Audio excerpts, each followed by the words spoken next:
Welcome to Drive the Daf. Clear, structured explanation of the daily Daf in 20 minutes. You can even follow in the car. Sukkah Daf Chafei contains one short Mishnah near the beginning of the Daf. From the beginning of the Daf until the Mishnah contains only one step. The Gemara's attempt to bring a proof on the topic of whether or not you're allowed to make walls that blow in the wind if they count as halachic walls, in rejection of that.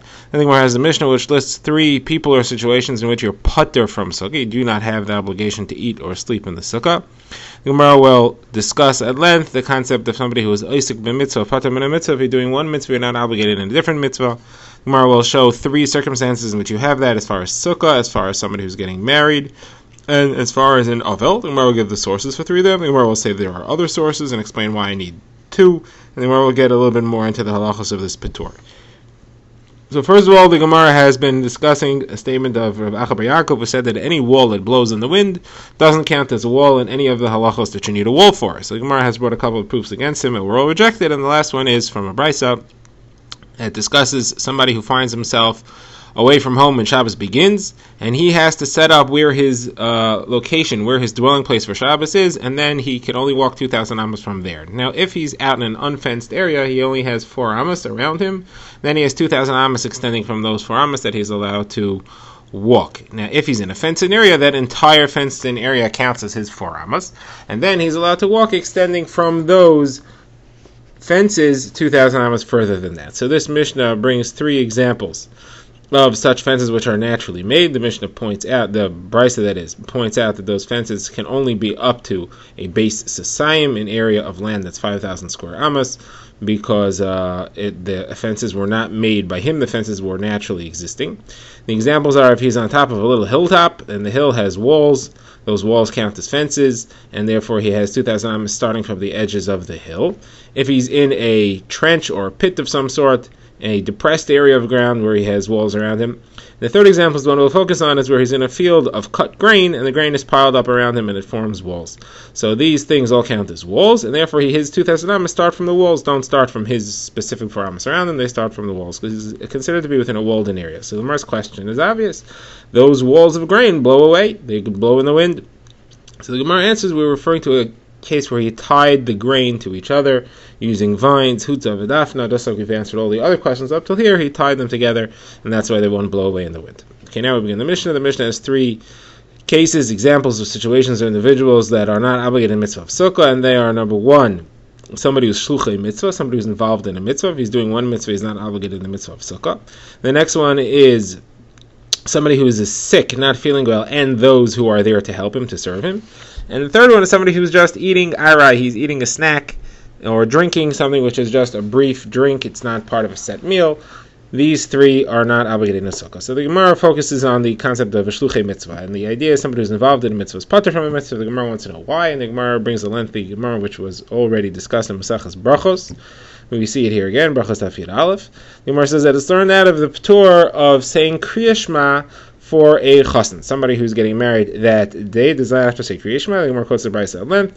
It says that the psukim which describe them, it says Kriya Shema say 2 types of things. It says b'shivtecha b'veisecha, somebody who's sitting at home has to say Shema, and somebody's b'lechtecha b'derech, somebody who's traveling on the road has to say Shema. The Gemara says these are excluding 2 types of mitzvahs. So shivtecha b'veisecha, somebody sitting at home, he's not doing much, but he's voluntarily sitting at home. That's to exclude somebody who's actively involved in a mitzvah. This person is sitting at home, he's at home, he's doing something which is a reshus, that's as opposed to somebody who's involved in a mitzvah, but that's referring to somebody who's actively involved in a mitzvah. Then balachtacha b'derech says you have to say Shema when you're traveling on the way, that's also for reshus, something which you're doing for your own needs, to exclude somebody who is sitting at home and he's involved in a mitzvah but not actively involved in the mitzvah. It's the conflict, it's the contrast to that. He's involved in a mitzvah just because of something that's possibly going on in his head. He's mentally involved in a mitzvah but he's not actively involved in the mitzvah.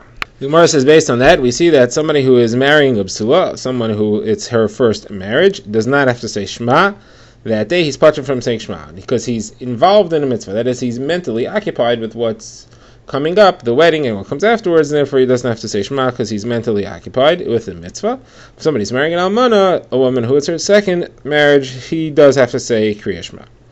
So the Gemara says, what does this have to, how do you see from these words, from V'shivtecha b'veisecha and V'lachtecha v'derech, how do you see that it's talking about a rishus, something which is not a mitzvah? The Torah is saying you should say Shema, these things which is a rishus, and it's excluding two types of mitzvah, an active mitzvah and a passive mitzvah. Who says anything here about a rishus?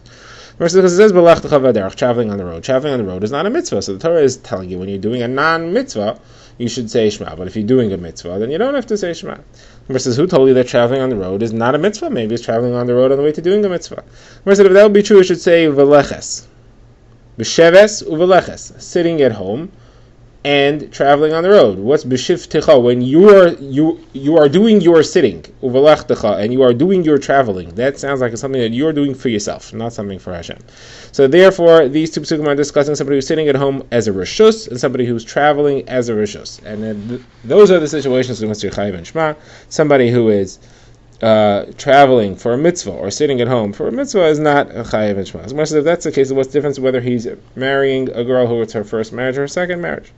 Either way, he's involved in a mitzvah. The Gemara says because it's a second marriage, then there's no real tirda. It's not so mentally preoccupying. He's not worried about the bila afterwards.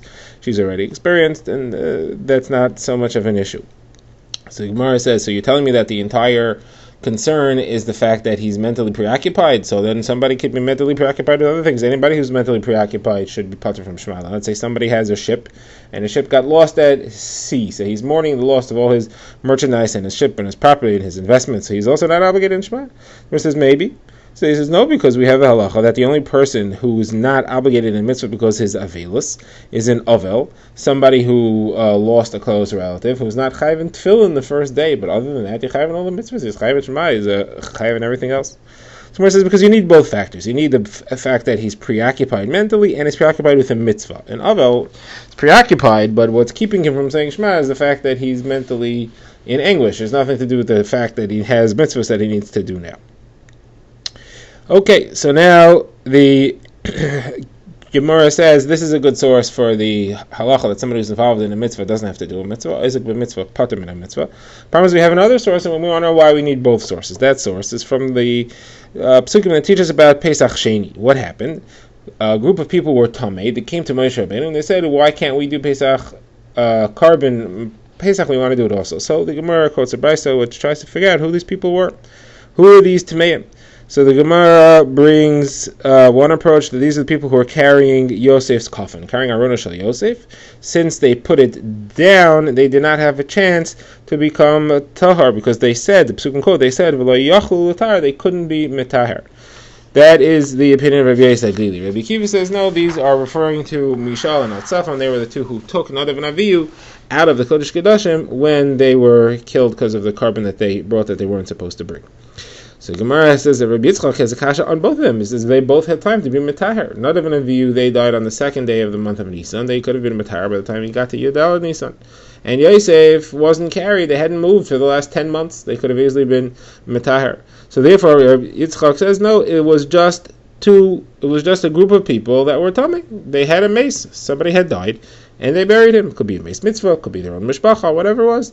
Now, says Rabbi Yitzchak further, their seventh day was Erev Pesach, so they were not tahar on Erev Pesach itself. They could have been tahar the next day. It would have had one more day. They would have been okay. How do you know? Because the pasuk says they couldn't do the Pesach on that day. That implies that the next day they could do the Pesach. So Gemara says, now, why did they go and bury the mace mitzvah? They knew that they were going to miss the carbon that way. Obviously, somebody who's Isaac in a mitzvah of mace mitzvah is patur from bringing the carbon. So you see here, Isaac in a mitzvah, patur in a mitzvah. If you're involved in that mitzvah, you don't have to do it. So why do we need two sources? The Gemara explains you need both sources because each one has a reason that you would think that Isaac ben mitzvah, patur min mitzvah doesn't apply here. Carbon Pesach, you may think Isaac ben mitzvah doesn't apply there because carbon Pesach is very strict. It's very chamor. It carries kares. Even if I know that Kriya Shema I don't have to do if I'm Isaac ben mitzvah, maybe carbon Pesach I do.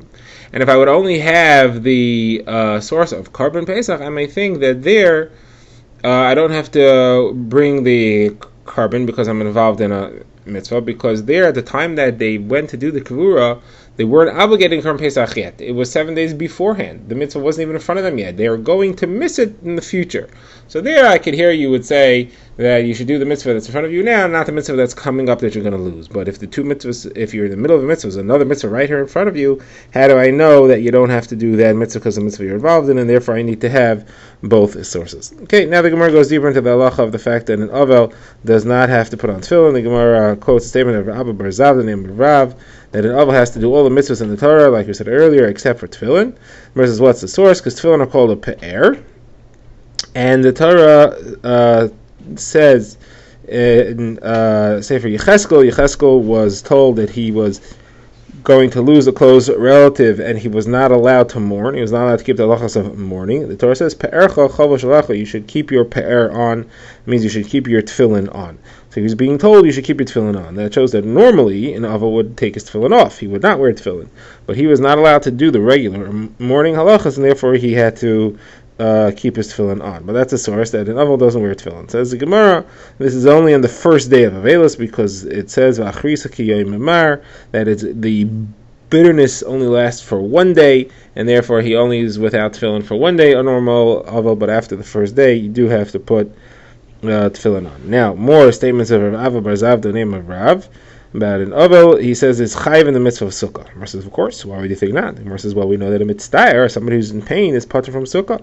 So you may think that an Avel does not have to do the mitzvah of Sukkah because he's in pain of his Avelis.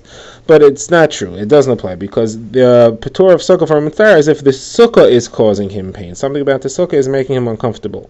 So then he doesn't have to. But here, he is something else making him uncomfortable. Let him go and take care of his tsar, let him settle himself and go sit in the sukkah and be mekayim the mitzvah. Says Rav Bar Zav named Rav also, Chassan, and all the people that are bringing him to the chuppah, they are all patur from the mitzvah of sukkah, all 7 days of Sheva Brachos. The Gemara says, really, what's the reason for that? The Gemara says, well, they have to be happy, and therefore they have to have this simcha, they have to have simchas base, they have to have the Sheva Brachos, has to be where the chuppah is. The Gemara says, what do you mean, why don't they do Sheva Brachos in the sukkah? The Gemara says, no, they have to have a chuppah. So the Gemara says, okay, so they'll let them do Sheva Brachas in the sukkah, and then go be happy in the sukkah, and then go be happy in the chuppah room afterwards. The Gemara says, no, the happiness is in the place with the suda, it has to be in the same place. The Gemara says, okay, so bring the chuppah into the sukkah, do a chuppah in the sukkah, and then have your suda there, and then be happy there. The Gemara says there's a machokas why you can't do that. Abai says because of yichud, the chuppah was often on the roof of the building, and it's possible that all the guests would leave, and the chassan would have to leave the roof, and the cow would be alone with someone. He wouldn't want that to happen. And Rava says because it's uncomfortable for the chassan to be up there in a sukkah. It's not a place you make a wedding. It's too narrow. It's open. It's not comfortable. What's the difference between the two? Pshatim, the Gemara says in a place where you know that there's no chashash of yichud. It's a roof. It's very busy. Or the chuppah is in a place where there's a lot of people around. Now, says the Gemara, Rav Zera said, by my wedding, we ate in the sukkah, and then we went to the chuppah room for the simcha. And I was very happy. I was twice as happy because I got to be mekayim 2 mitzvahs. 1, the marriage, and 2, the mitzvah of sukkah. Says Gemara, Braisa, Chassan, and all those who are helping him with the chuppah, the shoshminin, are all patur from tefillah, from tefillin, but they are chayiv in Kriya Shema. And Rabbi Sheila said that the chassan is patur from all those things, but all the others that are with him, the shoshvin and all the bnei chuppah, are all chayiv in all those things. Drive the Daf is a project of the Grand Woodlands Shul and is presented by Rabbi Yitzchak Landa. Find us on YouTube or subscribe to daily emails by emailing drivethedaf@gmail.com.